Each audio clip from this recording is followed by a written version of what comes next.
माननीय संजय सिंह जी, धन्यवाद sir. Please. अच्छा माननीय, If it is raised, then it should be called as point of disorder. Thank you sir. माननीय संजय जी, धन्यवाद सर, आपने इस महत्वपूर्ण विषय पे मुझे अपनी बात कहने का मौका दिया।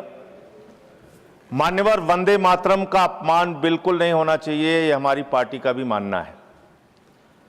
भारत के राष्ट्रगान का भी अपमान नहीं होना चाहिए, इसके लिए कानून है। भारत के तिरंगे का भी अपमान नहीं होना चाहिए, इसके लिए भी कानून है।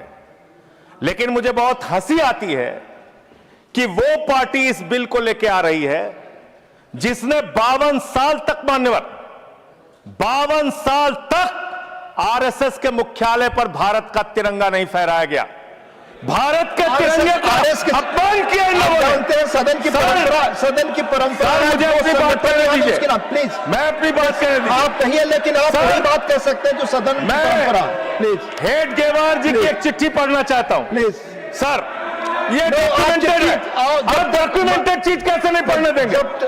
एक मिनट आप डॉक्यूमेंटेड चीज कैसे नहीं पढ़ने देंगे? हम बता रहे, माननीय संजय, मेरा समय रोकिए सर, मैं बता रहा हूं, मेरा समय रोकिए। आप माननीय सदस्यगण, किसी भी डॉक्यूमेंटेड चीज को आपको रखने का तब अधिकार है जब माननीय चेयरमैन से आप परमिशन लेते हैं। चूंकि परमिशन नहीं है, इसलिए मैं इसकी इजाजत नहीं दे सकता। आप विषय पर बोले। माननीय Sanjay ji, please take your seat. मान्यवर, आज वो लोग वंदे मातरम के खिलाफ सख्त कानून बनाने की बात कर रहे हैं।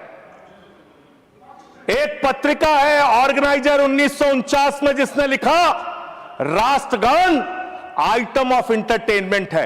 आपने हमारे राष्ट्रगान का अपमान किया, उसके खिलाफ कार्रवाई होनी चाहिए। उन लोगों के खिलाफ, उन संस्थाओं के खिलाफ जिन्होंने राष्ट्रगान के खिलाफ लिखा, जिन्होंने तिरंगे का अपमान किया। हेडगेवार जी ने अपने संघ के स्वयंसेवकों को 1930 में पत्र लिखा, 1930 में पत्र लिखा। सर, आप संजय जी, मुझे अपनी बात कहने दीजिए।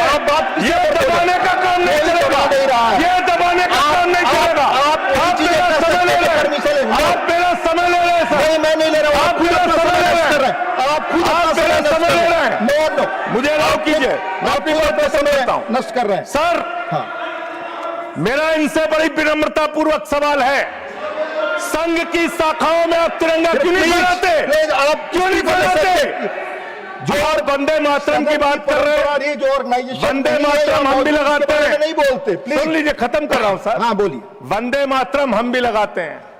वंदे मातरम का मतलब होता है मातृभूमि की वंदना।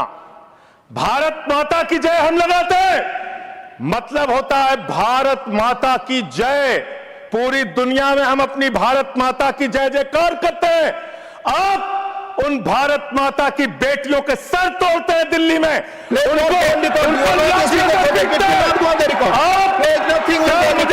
आप विषय पर नहीं बोल रहे, नहीं, आप विषय पर नहीं बोल रहे। आपको इस विषय पर बोलना ऑलरेडी मैं कह चुका हूं। प्लीज आप विषय पर तो मेरी बात दबा देंगे क्या? नहीं, आप विषय पर मैं कह रहा हूं तो मेरी बात दबा देंगे क्या सर? हमेशा प्लीज मैं बात पर बोलिए। मैं मुझे अपनी बात कहने दीजिए सर। हाँ बोलिए, मुझे अपनी बात कहने दीजिए। आप सब मातृभूमि की वंदना, मातृभूमि की वंदना तब होगी जब भारत माता के बेटे बेटियों का आप सम्मान करेंगे। मातृभूमि की वंदना तब होगी जब भारत के किसानों का आप सम्मान करेंगे। मातृभूमि की वंदना तब होगी जब हिंदुस्तान के मजदूरों का आप सम्मान करेंगे। आप सबका शोषण कर रहे हैं, सबके ऊपर लाठियां चला रहे हैं। अरे सर, अंतिम लाइन खत्म कर रहा हूं sir. Ashok Kumar, no, you are not interested in speaking now. आपको अधिक समय दिया मैंने संजय जी, 1 मिनट। हाँ बोले संजय जी, बोले कंक्लूड करें, बोले। आपको अधिक समय मैंने दिया, कंक्लूड करें। आप बोले संजय जी, प्लीज। नहीं, मैं खत्म कर रहा हूं। बोलिए सर, मैं पूरे विनम्रता के साथ, चेयर के प्रति पूरे सम्मान के साथ ये कहना चाहता हूं, जिन लोगों ने अब तक भारत के राष्ट्रगान तिरंगे का अपमान किया है, उनके खिलाफ कार्रवाई का भी बिल लेके आइए। हम उसका भी समर्थन करेंगे, इसका भी समर्थन कर रहे हैं।